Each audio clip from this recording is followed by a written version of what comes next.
Welcome to another episode of Culinary School Stories, the weekly podcast that is dedicated to sharing the stories of people around the globe whose lives have been influenced, impacted, touched, and or enriched, for good or for bad, from their culinary school experience. Hi, my name is Colin Roach, and I'm your host. Thanks for joining us today. You are an important part of this show, where we ask the question, what's your culinary school story? So now, without any further delay, let's meet today's guest. Hello, everyone, and thank you for joining us today for another episode of the Culinary School Stories podcast, a proud member of the Food Media Network. I am very excited to welcome today's guest to the show. She is currently a corporate pastry chef and director of Culinary, but is also or has been a speaker, teacher, entrepreneur, and TV chef, and that is only part of her culinary school story. And so, without further delay, it is my pleasure to introduce today's guest, Chef Cami Smith. Cami, welcome to the show. Oh, thank you so much. What a pleasure to be here. Great. So let's start at the beginning like all good stories do, and tell us, where did your love of food and baking and cooking start? So, great question. When I was younger, probably, I would say 8, 9 years old, for some reason, I received a little tiny Hershey's spiral cookbook for either a birthday or maybe Valentine's Day. But I think everyone had one, and it was probably 30 pages, all color.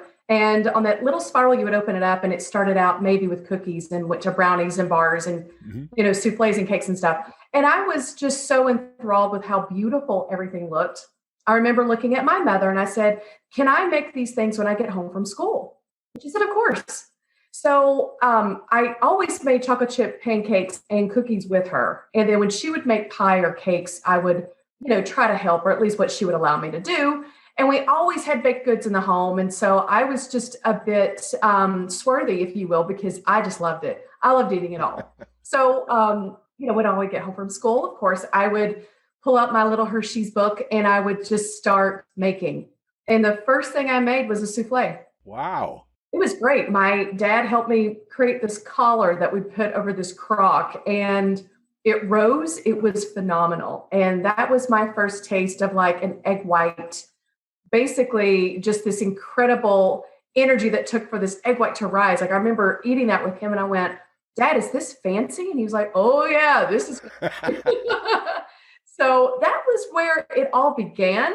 And I always felt like I had this natural, intuitive thought of looking at a cookie sheet, and I just felt, well, this is a 4x3, or this is a 2x7, or meaning that's how many doughs across, or how many packs of cookies I could put, and it would have enough room to spread and bake, and they wouldn't, slam into each other. So It just kind of started when I was younger, to be frank. Wow, that's a pretty ambitious first recipe, a souffle too. So I know, isn't that crazy?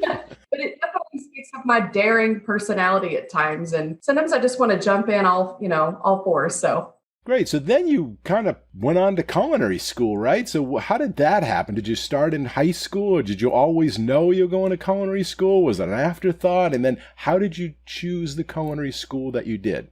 So that was never necessarily a goal. It wasn't this innate ability of mine to say, this is what I'm going to be. When I was younger, I actually wanted to be an architect, and then it flipped to nursing, and I just flipped all over because I was such a high creative space. And I'm not sure that my parents always knew how to deal with that, but they always threw me into something, whether it was art class, piano, I played flute. We did a ton of cantatas in the church that I was in growing up. So always in the limelight, always performing, always working on showmanship, always singing. So that was a creative outlet for me, just to kind of, if you will, get the energy out. In middle school, I did show choir. High school, I did band. But when it came to school, it was definitely understood that we needed to go to college. That was a better avenue to see the world. So I had no idea, very young as a 17-year-old, and decided that I probably should just do interior design because I really loved art. I loved to make things beautiful and pretty, and I had a knack for it. That was the first major. And 5 majors later, to be honest, I ended up going into nursing. And in that, I discovered a class, and it was called Nutrition 202.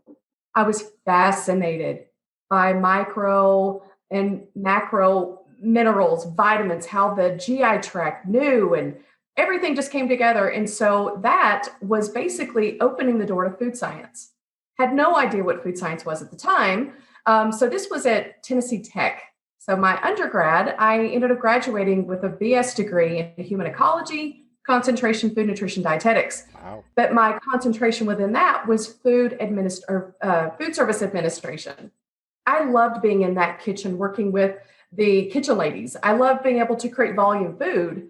And I just got it. Everything in food, I understood it. The chemistry, I ended up having a minor in chemistry because I took so many classes. So I just kept following that little rabbit down the hole a little bit. And through that little following the hole, and after everything was coming to a close of graduation, I ended up discovering that one of my family members developed, unfortunately, cancer. And so I began to walk with her through that process. And what I ended up finding out was while I was in the hospital, just being with her and staying and just supporting, my passion to be a registered dietitian, which is really what you were going to do with a foods, undergrad degree, it kind of squashed it. And I felt a bit lost and had no clue what I was going to do. And literally on a whim, I'm looking through a magazine, and this was probably when I was not in the hospital staying with her, but just, hanging out in my dorm room. But I just saw when I was visiting home and coming back. But in the end, I looked at a magazine, and a cover on the inside just said, "Become a pastry chef, Johnson Wales University." Wow. And we were thinking, well, I'm definitely not going to work in nutrition. And after seeing what food has done or couldn't do to save my cousin, which that's a really long story, but we wanted to get into that. In the end, I just said, you know what? I love chocolate, and I really like to make things pretty. And I think I might be really good at this, using food in this avenue. And so that's how I got to culinary. It was kind of like plan B. Wow. Well, it kind of makes sense because you had that foundation, architecture you were interested in. That's the pastry, the culinary arts part of it. And the nursing, you want to help others, you want to nourish them. So you had all that there. You just, came to fruition there when you saw that ad for Johnson. You're totally right. It was like a big ball of all these little pie pieces finally making their way and creating a future career for myself. Crazy, but it worked. So did you go visit the campus first, or you just enrolled and went there? Tell us about how that process started, and then what happened when you got there. Sure. So at the time, and I'm assuming they still do this now, but Johnson & Wales offered a fly-in program for prospective students. And if you, flew up there on their dime, you enjoyed the restaurants, you took a full tour, and you were able to just basically congregate with your future administration and chefs. And if you enrolled that weekend, then they would give you basically a rebate of $2,000. Wow. Well, my parents were like, this is a good idea. So the three of us flew up from East Tennessee, and it's really hard to explain, but a lot of people have that light bulb moment. And a lot of people, I would assume that maybe even listeners who have had those opportunities in life where they're like, I just know, like you just have a knowing. When we started the tour and I was looking at the pastry center, and of course, it's the fishbowl. You look through the window and you're looking at what's doing. Yeah. It was advanced cake and baking. And when I saw those cakes being created, it was fondant and just stunning, pipe work. I looked at my mom and I said, this is it. This is it. So flash, right? That's the light bulb. Really was. It was a knowing. It was hard to explain. I was 21 and my dad was like, are you sure? And I'm like, yes. Like there was an adamant absolutely. So we went through the process and I ended up moving up there about a couple months later. That was it. This was the Providence campus? It was the Providence campus. Yes. I stayed at what was called the hospitality dorm, which it was hospitality, which ended up being an old Howard Johnson hotel that they had renovated. A bit crazy, but I had an end room, which was probably like a banquet room, but I had 4 roommates. So it was a bit crazy and crowded, but isn't that kind of when really cool and fun memories are made? So yep. I think about those days and they were really fun.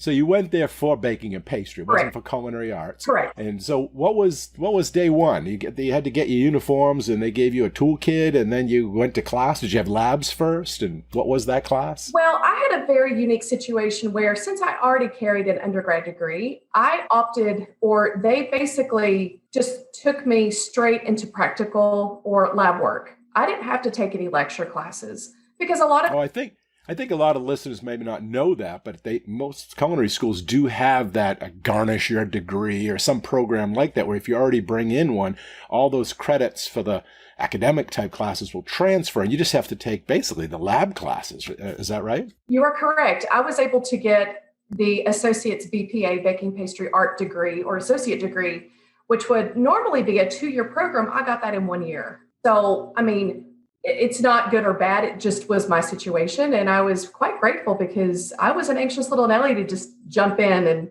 start working with my hands for sure. And you get to save that tuition, and you get to get back out into the workforce quicker. Absolutely. Yeah. But you're actually right. Once I was able to receive what all my labs were going to be like, in pastry, if I remember correctly, basically one class was about a month. It was 30 days. Whereas in culinary, you have 7-day classes, and then you switch and stocks and sauces, and then you went to knife skills and, just garmager. It was very fast learning. But for us, it's a little bit more intense on learning, proper batters and just all the different bases for meringue, buttercreams, simple syrups, just a ton of stuff. So I was in my first baking and pastry class, which was actually just cakes, buttercreams, and syrups. I believe was my first class. And so I was reading in your bio, this is where you had a little accident with a fingernail, maybe? Is this class you're mentioning? Yes, it was absolutely. I mean, tell us that story. It's horrible. If I think back, about a month before I had to pack up and fly to Rhode Island, I was out in the driveway. I don't know if I was washing the car or just getting something out of the car, but for some reason, when I opened up the driver's side door and I remember grabbing a bag inside the car. And in my world, I just wanted to be swift and cool. And when I pulled the bag with my left hand and then had my right hand on the frame, I just thought, I'm going to shut the door. And it's just like nothing happened. For whatever reason, I ended up slamming the door right on my right thumb. It was awful. I mean, oh yeah, throbbing heartbeat, bloody, disgusting, but it didn't break it, which is good. So after my parents took me to the doctor, they were like, yeah, you're fine. I'm like, okay. So the thumb itself was really bruised, and the thumbnail was black, but there was no open wound, and it just looked really ugly. But so far, it was okay. So I fly to Rhode Island. Everything's working. My thumb is still looking like it's just bruised and it just looks really bad and ugly. But anyway, so I get into class first day. We are examined. Our uniforms were examined for ironing. Our aprons had to be folded a certain way. Our toolkits had to be placed to the table a certain way. It was very military, but I loved it because I like precision. So once class officially started, I just approached the chef and said, I need to discuss a potential hazard with you. And she said, sure, what's going on? I showed her my thumb. She said, are you in pain? I said, no. This happened about a month ago, and it's not broken, and the thumbnail is black, but it just looks bad. Are you okay if I don't wear a glove, or should I? And she said, well, is it an open wound? I said, no, there's nothing coming out of it. She said, great. Then you're fine to not use a glove and just go for it. I went, okay. So about 6 hours later, we have baked, we have made buttercreams, we've made syrup, we have scrubbed the kitchen down, and we ended up making this beautiful first tort that I learned on it. It was called the mocha buttercream tort. And the way in which things work at Johnson & Wales, everyone that makes a final product, they are boxed and shipped over to the main hall for eating, for consuming. So it creates a whole cafeteria main hall eating scenario so that after everyone's done with class, then they go to main hall and we basically eat what we made. It's an ingenious idea. So at the end of class, we're scrubbing, we're cleaning up, I'm taking off my apron, and I was just noticing my skin was a little dry, and I looked down and my right thumb was clear. Oh. It had no stain. That whatever, I guess it was dried blood, it was gone. And I was horrified. And I'm like, oh my God, I have just completely destroyed and ruined this potential mocha buttercream tort. I mean, I've tainted this entire class. And I was so scared to tell the chef. So I didn't say anything. I'm like, how ridiculous is that? So I get back on the shuttle bus. We all go over to the dorm. We change clothes. And I am coming down the hallway like in a fury because I just had to warn my roommates. Don't eat them. It was awful. It's like, Paul Revere running and running. So anyway, I run down the hallway, I open the door, and all I knew to say was, do not eat the buttercream tart today. It's like a surprise. Could be something in there. Oh my God. I mean, they were like, what are you talking about? I was like, just don't eat it. I kept that secret to the grave, to be frank. I have no soul. Well, I think you're safe now, so it's okay. I think so. Now, out of all those classes, did you have a favorite? Was there a specialty in one of those classes that you're like, wow, that was one that stuck with me to this day? Oh, definitely chocolates and pralines. That course, just for a little back info, I ended up transferring from the Providence, Rhode Island campus to Charleston, only because the freshman year people could not have cars at Rhode Island, but in Charleston they could. Oh. And I was like, well, I want to be able to have a job. I want to work. I wanted to fill my time. So it was just a better opportunity for me. So I transferred there and having Chef Armin Groner's for chocolates and pralines, a 6'4" German who was just absolutely a destroyer of all of us. He wore us out, but it was by far the most impressive course I've ever had in my life. And now that seems fitting because you work with a candy company? Yes, I do. I guess it all does come full circle at some point. But yes, I work for a manufacturer, which I have basically in my pastry chef career, I was in production just a few years, and then I jumped over into a food science world because I just found that my brain clicks better in these scenarios. But yeah, I'm in food manufacturing, and we produce basically inclusions, or as we like to say, like the little extra that you have in your ice cream, your yogurts, your cookies, even bagels, baked goods, muffins, and even toppers for really beautiful hot beverages, like a standard whipped cream on top of a mocha, and you might have like a dusting of something. We are producing those candies, inclusions, and baked goods. Wow. Interesting. Yeah, it's really cool. So why don't we talk a little bit about that for the listeners, because sometimes they don't realize what this industry offers. They may think, oh, I have to go into a restaurant or a hotel, and there's so many outlets that you can use this degree that you get or these skills or the apprentice or, in this industry. And yours, you did that and you were TV and you had bakeries and kind of worked your way up. Maybe you could talk about that a little bit for the listeners and how they may be able to follow that path. Sure. It's definitely an open-ended conversation of wherever you want to be, you probably can get there. Working in baking and pastry definitely puts you in a corner. You're in a niche, and not everyone loves that. But when you're in it for life because it's passion, it's expertise, and it's also, I don't know, it's become a love affair. Like I personally don't have children, but my career has really been able to bring such joy because the products that I work on or have developed or launched, those have been all over the United States, if not the world. I mean, that's a big deal. But before I even dive into that, I will say when I was in culinary, there was a chef, his name was Chef Zielinski. He and we just had a really nice banter every day because I just wasn't too scared of him. I mean, it's intimidating to work with a chef that's just been, in the Coupe du Monde and has gold medals. And I mean, it's incredible. But I was a bit older. I was a non-traditional student at 21, 22 years old at that point. And I remember asking him, I said, what would you recommend to someone entering the field? And he said, if anything, work in restaurants, work in high volume.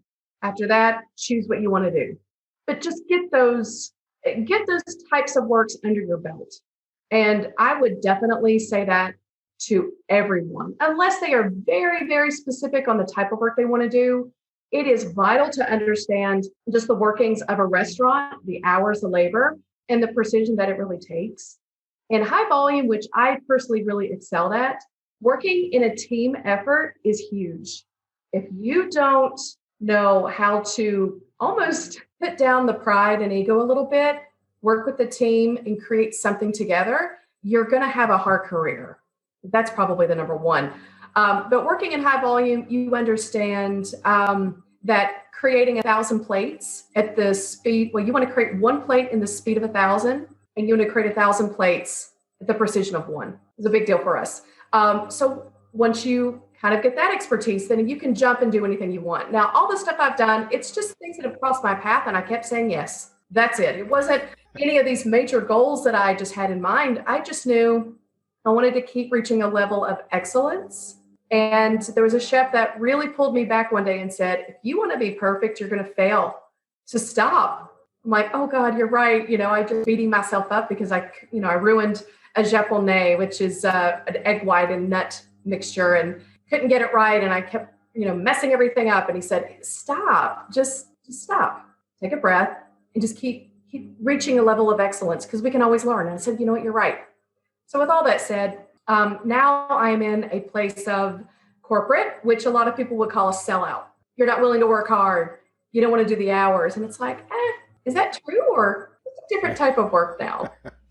Yeah. So what I do now, I've been in food manufacturing for 16 years. I moved to Atlanta, Georgia for my first position, which was with the Schwan Baking Company. It was a subsidiary of the Schwan Food Company. And that was my first job as a research pastry chef. And I helped create wonderful cheesecakes, brownies, and layered cakes. So that was definitely a fun job. And it was also a lot of learning curve too. I mean, I had never worked in gram scale, never scaled up to a batch of 3,000 pounds of batter and creating, 800 cakes or whatever. And that was a lot of learning. But once you get it, then it's tweaking. And then it's maybe approaching a new step into a project or using a new machine. And it's constantly changing in this definitely side of work. But I like that. I don't like every day being the same. So what I do now, I am technically called the Director of Culinary Showcasing. Through my work, what I have found is I am definitely the anomaly where I love people. I like talking to people, and a lot of chefs don't. They like to stay behind the scenes, or even scientists. They want to stay behind the scene. They want to do their job, but they really just don't want to create an opportunity. Maybe that's unfair to say. Maybe they just don't like explaining what they're doing. They just want to do their job, have it confirmed, validated, and move on to the next project. That's totally fair. But for me, I have a knack for explaining things in just nomenclature, just in normal jargon. Mm-hmm. And so if I can create a commonality between me and the customer, then I can flip my brain and go back into science and say, we need to have a gravity of this, and we need a Bostwick of 7 or whatever that technical is, so that I can speak technical and I can flip it and speak showman. So that's basically what I do at Pecan Deluxe. I write hundreds of concepts a year, or maybe per month or whatever, and I help R&D with the vision of what I would like to see from my customer. They create it, and I'm keeping the gold standard within that role of development. And then once we have a finalized piece, then I create, if you will, the fluff. I create the build, the way we're going to showcase it, the way that I want to present it, the way it fits onto the menu board. And I dazzle it and make it look stunning so that the end user understands exactly how it will be perceived, tasted, and taken upon once they put it on their menu. Wow. There's a lot of people that don't have the ability to visualize. So I help bring that vision to an absolute finite point so that they get it. So our rate of return or progress is extremely high because I'm able to secure a vision before it's made. Awesome. Now, how would someone get into that? Is there openings? Do you see, are they looking for people? Or is it like, really small niche type market? Or how would someone find out about that avenue? So typically when you are a corporate chef, you are going to be building applications using your company's products. That is, to me, the avenue to getting to where I am. But the company I work for now, I mean, we made this position for me. I just have a very strong knack for color, media, placement, planograms, just system. And that's the only way I can work is if I can create beauty in it and show form with this force. Like it's a hand-in-hand situation. But if someone is very interested in that, absolutely. It's typically someone that represents the company, and culinary is so hot right now. Everybody wants the chef. That's who people want to talk to. That's who they feel like they get credibility with and from. That to me, in the corporate end, is exactly where they need to go. Great. So you just mentioned culinary is hot right now. Do you see that culinary school was needed, beneficial? Was it a good foundation? Would you do it again if you had, now that you know what you know, looking back? Honestly, I do agree that it was the best decision I ever made was going to culinary. I loved the school I went to. I'm not sure I would change much. If I were to do a complete about face and choose another career, I think I would end up doing interior design, which would be the same creative space, but different media. I would still be creating beauty and form for a customer, but this time I'm just doing it in food. So I'm just a highly creative person. I'm an artist. So I think whatever I would choose to do, it's always going to be in a creative space. So maybe it would have been interior design, but I really love chocolate. So well, actually, Johnson & Wales now has changed from the College of Culinary Arts. They're now the College of Food Innovation and Technology. Oh, wow. And culinary arts is obviously a part of that, but you can see how it's branching and it's growing. And so a lot of that fits into manufacturing, innovation. It really does. Product ideas. So that's fantastic. And I'm glad to hear that. I honestly didn't even know, which shame on me for not being a connected alumni. Just changed this year. That's really great. So what is your favorite product to prepare? What is your favorite dessert? Are they the same? Do you like to eat one and make one? Let's see. I have always enjoyed eating chocolate chip cookies. I just love I feel like there's just a trifecta in it. There's the incredible smell and that flavor, or I should say just that aroma that fills the house, the room. And then there's the anticipation, which I love. I think that's probably the biggest connector for me with people in desserts is just think about it. Let's say you're at a restaurant. You go and look at the menu and you're like, oh my gosh, they've got this, we'll say this almond cake with a sauteed pork pear, blah, blah, blah. Oh my God, it sounds amazing. And what do? I personally do a little dance in my seat. My shoulders are going up and down. I'm rubbing my hands and I'm smiling because I'm thinking, this is going to be incredible. And that anticipation is so pure and so beautiful. It's already the experience of the dessert. And then, of course, the final is the consumption. It's the taste. It's the flavor. It's that dance of maybe it's salty, sweet, hot and cold, crunchy, smooth. I mean, that's the ultimate for me. So the cooking for me is everything, especially if it's just shaken off with heat. Probably, let's see what exit temp is probably a little over 200, like at about 90-degree cookie. Oh my God. Yes. Yeah. It's the crunch. It's the smooth, the pull of chocolate, a little bit of the salt. You've got the molasses tone and brown sugar. It's everything for me. Now, what I love to make, that is a bit of a fully loaded question, but right now I'll just say I go in spurts of things I really love.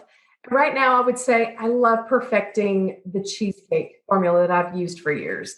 And what I'm finding is I just want a different texture. I want different flavor notes to come through. So, and you just can't throw it together and throw it in the oven. Like, I feel like you really have to build flavor.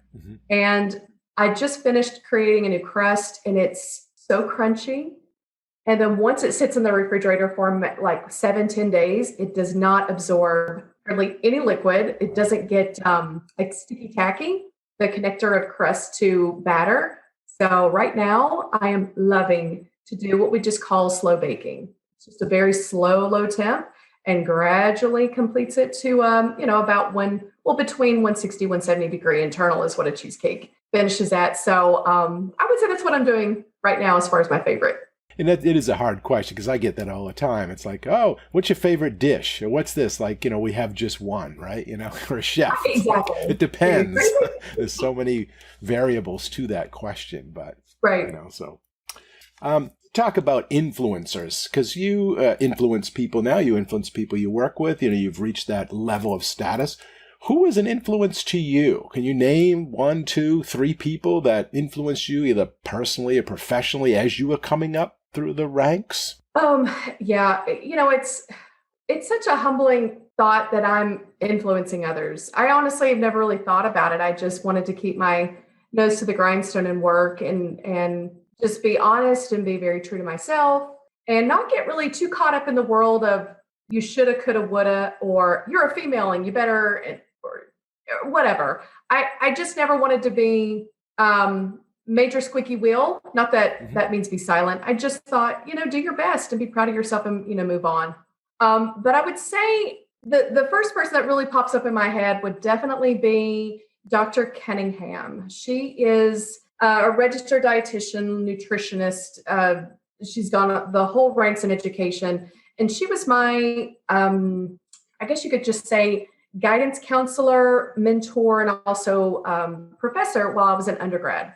Dr. Cunningham was and is the most sassy, incredibly talented female lady person I have ever known in my life.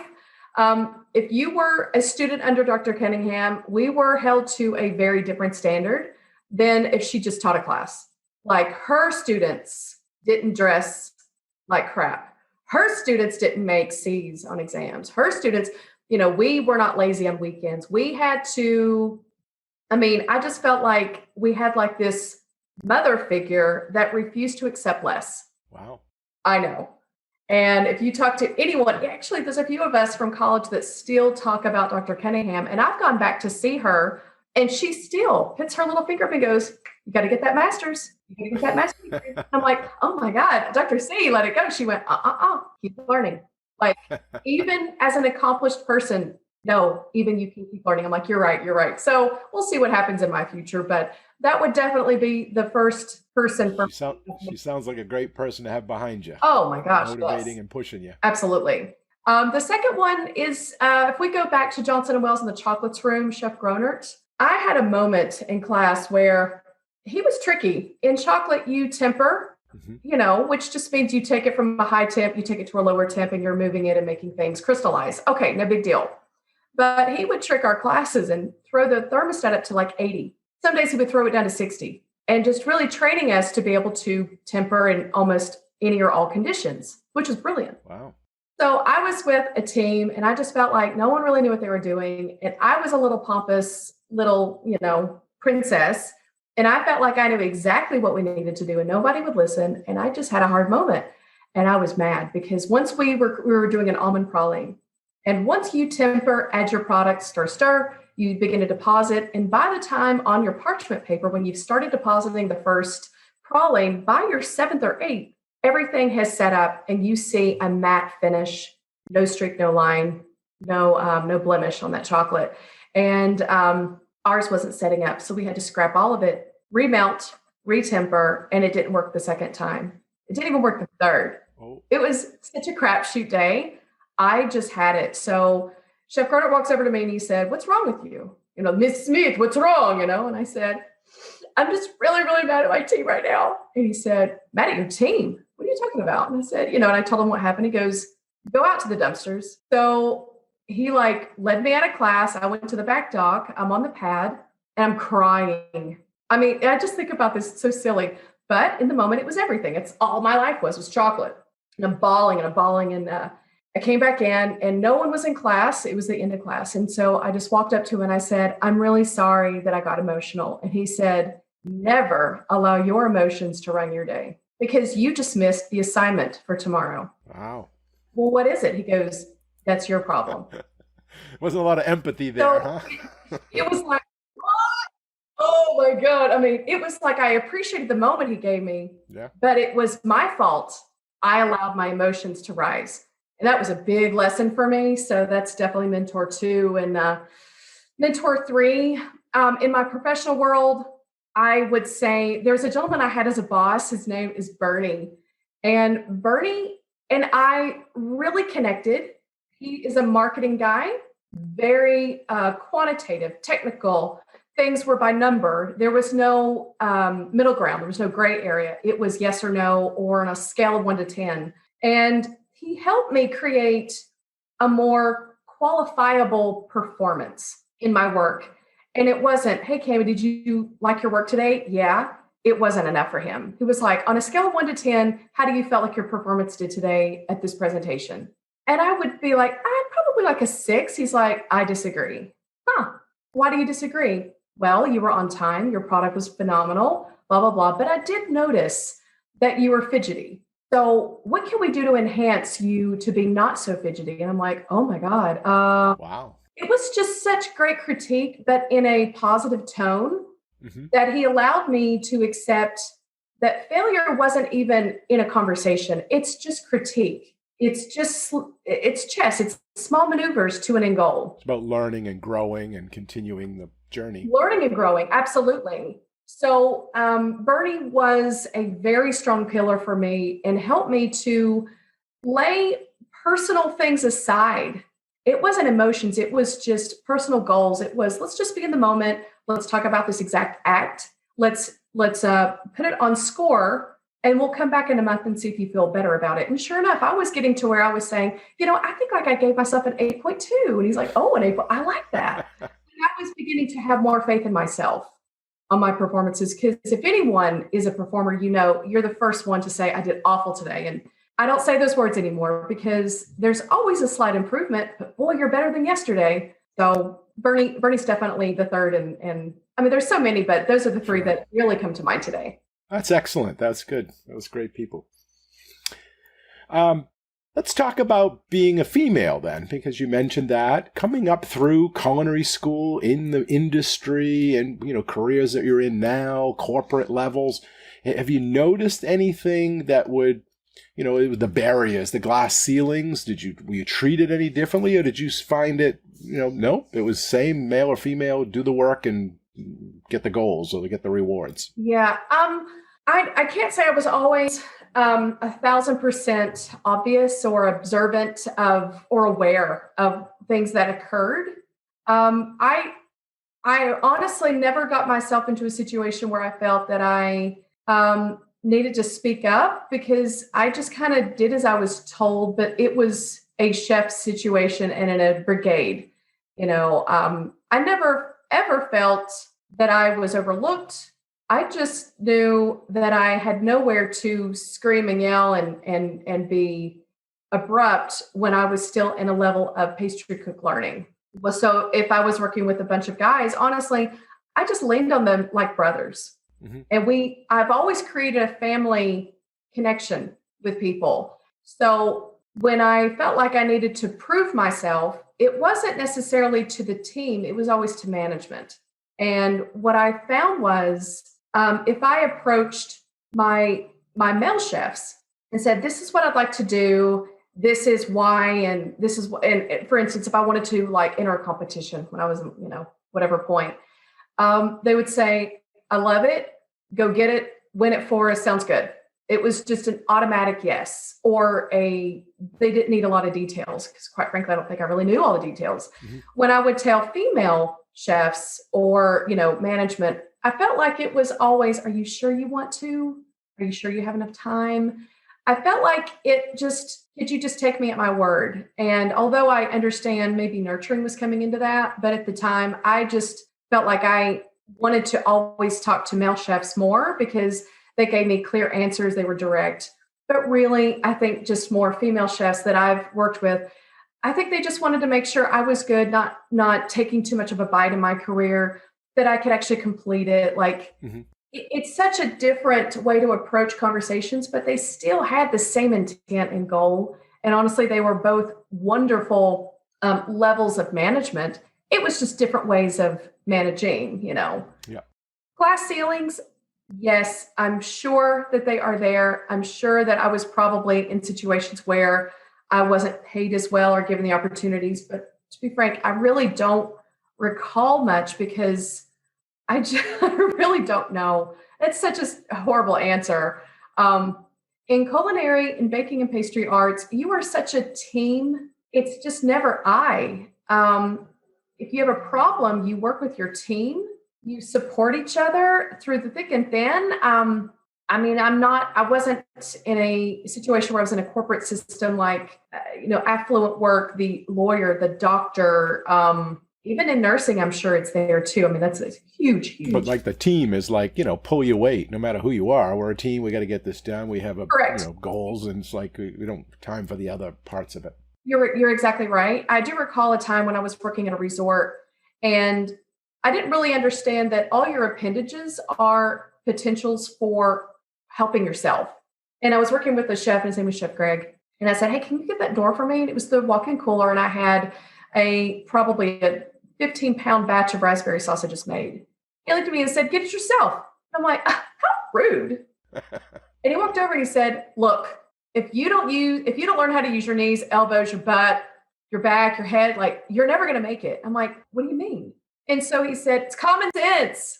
And so what he did was he showed me, look, you put the sauce on your knee, you lift it up. You open the door with your left hand, you throw it and you swing it out. Kick it with your foot. You kick it with your foot, you swing the sauce and you walk in one fell swoop. Yep. He said, it's common sense, get it. And although I felt that he was being cruel and mean about it, what he did was he opened my eyes to, you don't have to ask for help all the time. Mm-hmm. So in a team, if you have that dance where everyone kind of knows how to do things, it is brilliant. And that's what I felt like I've always been protected in is pastry teams, culinary teams. We all just get each other, mm-hmm. and there's beauty in that. So I felt very protected from what other people might have had in their beginning career. Yeah, good point. Scenarios. I'm with YouTube right now and social media and the Food Network, and I have my students that are always wanting to be on TV and be a celebrity chef. I'd like to talk about TV because you've been on TV. You were on the news and you did demos. Yeah.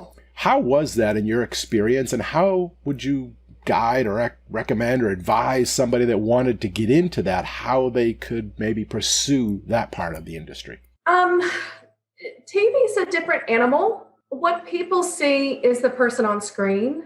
What people don't see is the years it took to get there.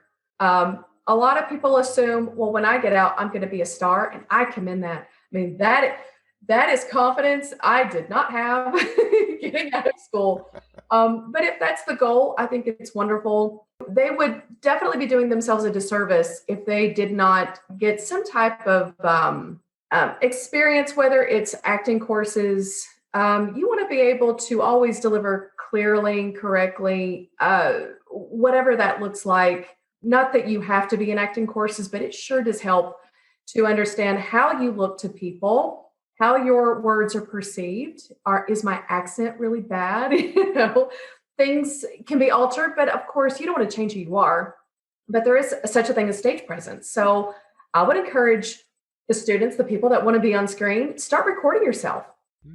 And of course, everyone's doing it on TikTok. I mean, everywhere, all of us have live videos. And I think that's a wonderful way to start looking at how you're perceived. Listen to the critique of people that are watching you. If they're making fun of you, just use it to your benefit. Say, okay, maybe I should change the look of the back of my backdrop. Maybe I should tweak and only wear these colors on screen. Maybe I should just get some pointers from someone in makeup and help me, look better. I don't know. I mean, I would just say that would be an idea, but honestly, I feel like it's not the best goal to have.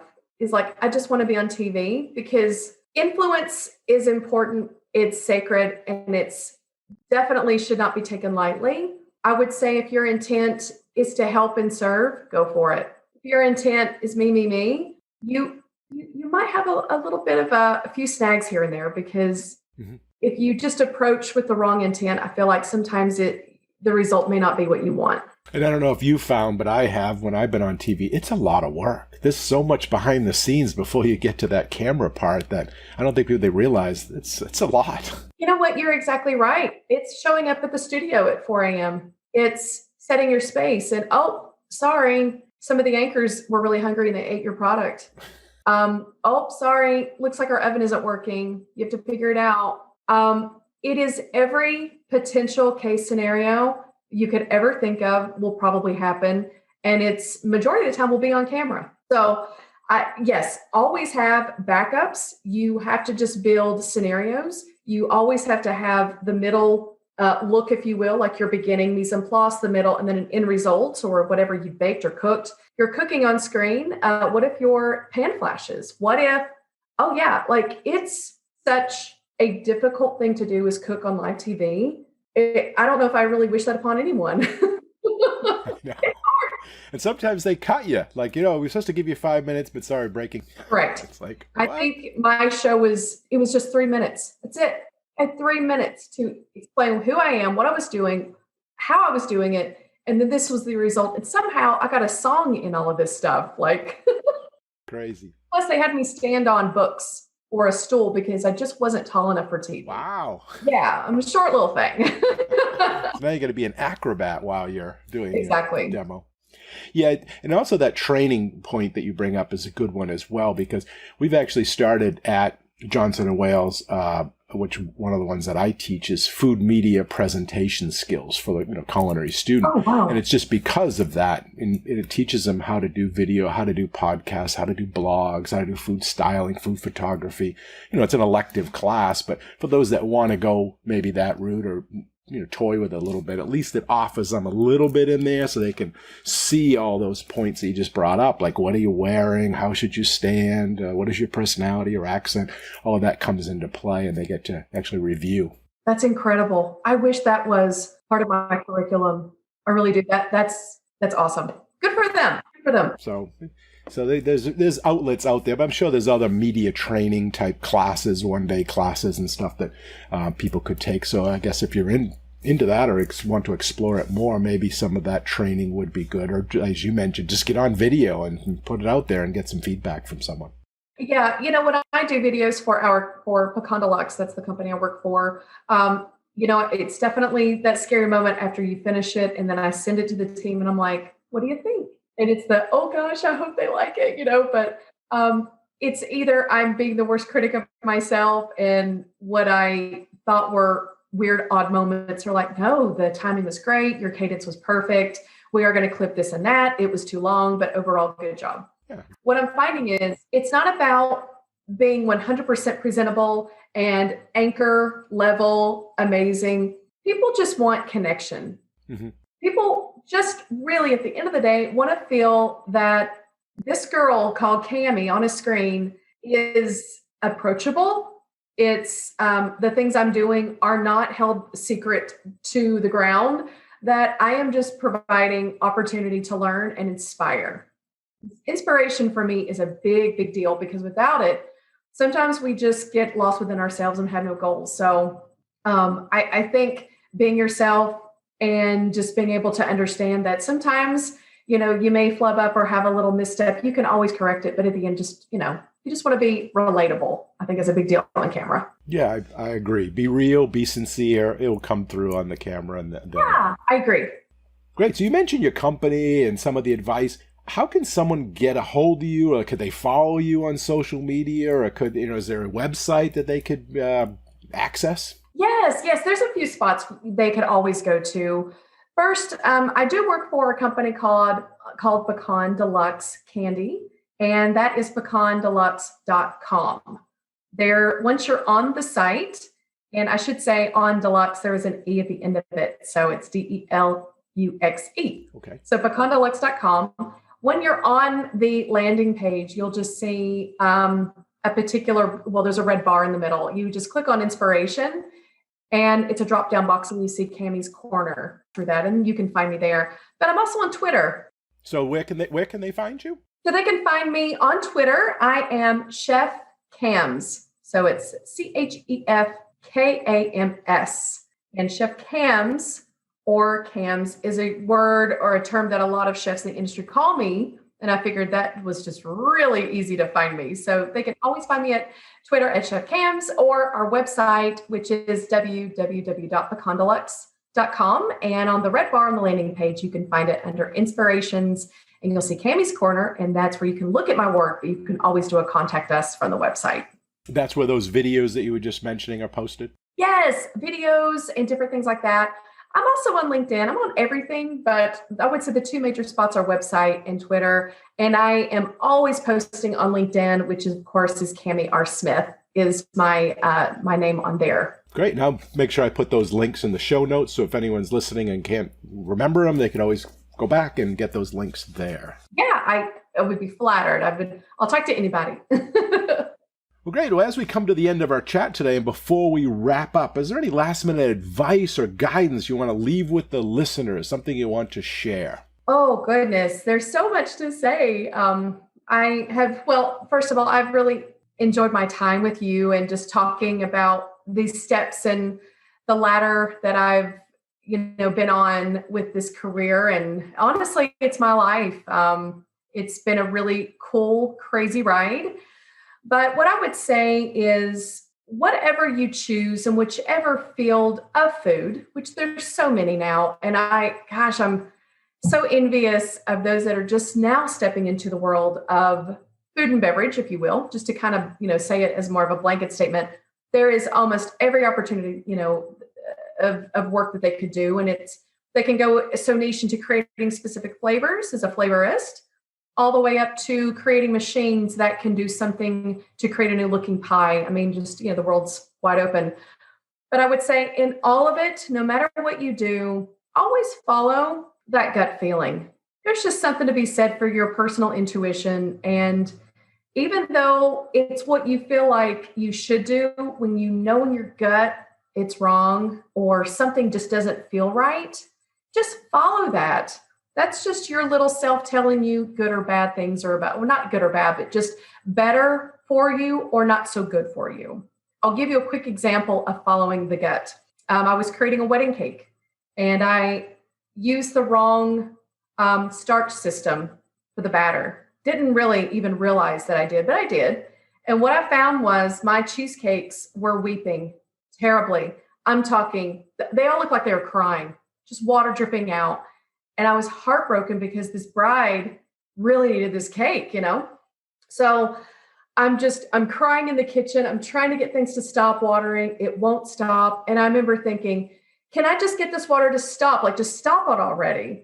And I just stood back and all of a sudden in my gut, it was, don't use buttercream in between the layers.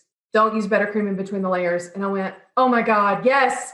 So I took the cheesecakes and I put them directly on the cake without any filler. And the water dripped in the cake and kept all the cakes moist. And all the water was pulled in. And it was just that knowing. And that you can't teach. You can't teach it. You just have to nudge and say, when you feel like it's right, just do it. When you're doing job changes, my parents have freaked out a few times on me when I'm like, you know what? I'm getting a new job. This is why, and this is who I'm going to. And they're like, what?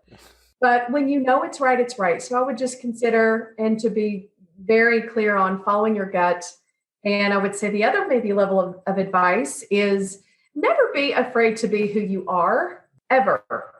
I am a petite female who loves makeup. And I love fancy hair and I love glitter, sparkle. I am Dolly Parton, basically. I love glitz and glamour, but it does not devalue the level of chef. It doesn't mean that I don't take my culinary seriously. It just means that I just like a good, beautiful, fancy coat. That's it. And for many, that did not fly well and they didn't really get. So they assumed because I loved makeup and to be dressier than some at some presentations, they assumed that I just wasn't to be taken seriously. That's fine. But in the end, I am just who I am. And I would encourage everyone to just be who you are and be daring in that, because in the end, you always are true to yourself. Therefore, you will always be at peace with who you are. And I think that that's wonderful. And finally, people get it. I like makeup and jewelry. Perfect. Well, that is just about all the time we have for this episode. And I want to first thank you, Cammie, for coming on the show today and sharing your culinary school story with all of us. We really appreciate your time, your insight, and your honesty. Well, you're so welcome. It's been a pleasure. I'm beyond flattered that you have had me on your show.